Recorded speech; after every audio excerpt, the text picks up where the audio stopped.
with you today in what will go down in history as the greatest demonstration for freedom in the history of our nation.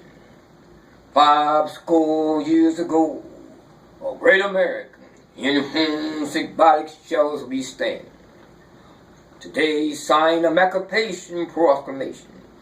This momentary creed came as a great beacon light of hope to millions of Negro slaves who've been seared in the flames of withering injustice. It came as a joyous daybreak to end a long night of their captivity. But 100 years later, the Negro is still not free.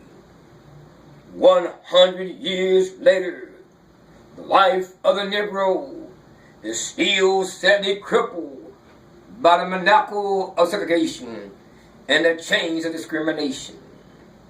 100 years later, the Negro lives on a lonely island of poverty in the midst of a vast ocean of material prosperity.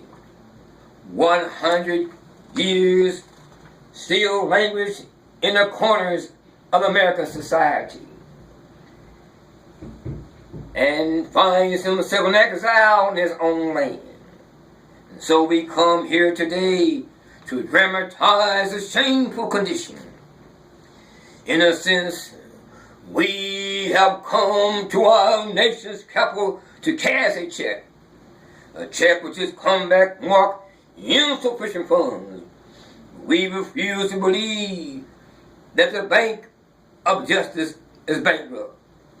We refuse to believe there are insufficient funds in the great vault of our country. But it is obvious here today that America has defaulted on its promise in every note.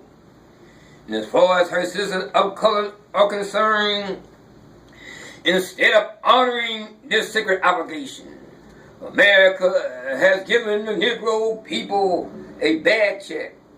A check which has come back marked insufficient funds. We refuse to believe that the Bank of Justice is bankrupt. We refuse to believe that there is sufficient funds in great vault opportunity of this nation. So we'll come to cash this check, a check that will give us upon demand the riches of freedom and the security of justice. We have also come to this hallowed spot to remind America of the fierce urgency of now. This is no time to engage in the luxury of cooling off or take the tranquil rising drug of gradualism.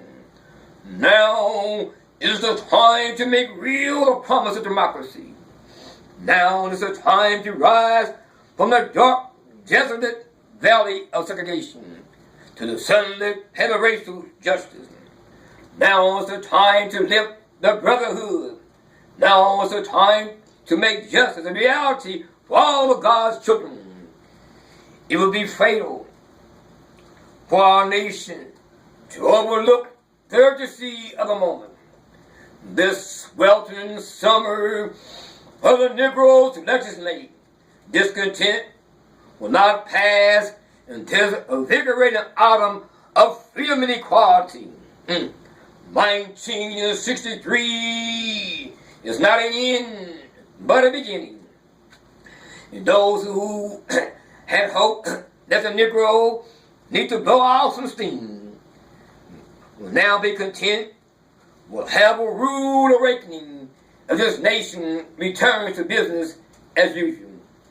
There will neither be rest nor tranquility in America until the Negro is granted his citizenship right.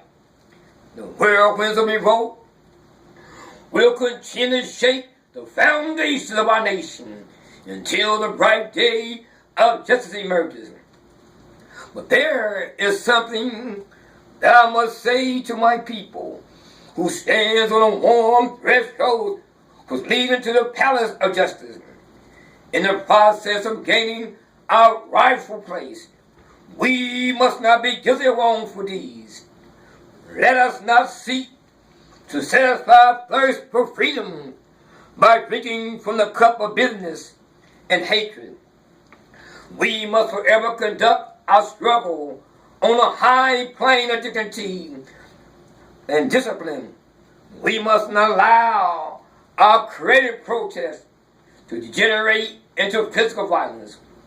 Again and again, we must rise to the massive height of meeting physical force with soul force. The marvelous new militancy, which has engulfed the Negro community, must not lead us in distrust of all white people. For many of our white brothers, as evidenced by their presence here today, have come to realize that their destiny is tied up with our destiny, and they have come to realize that their freedom is strictly bound to our freedom. We cannot walk alone, and as we walk, we must make the pledge.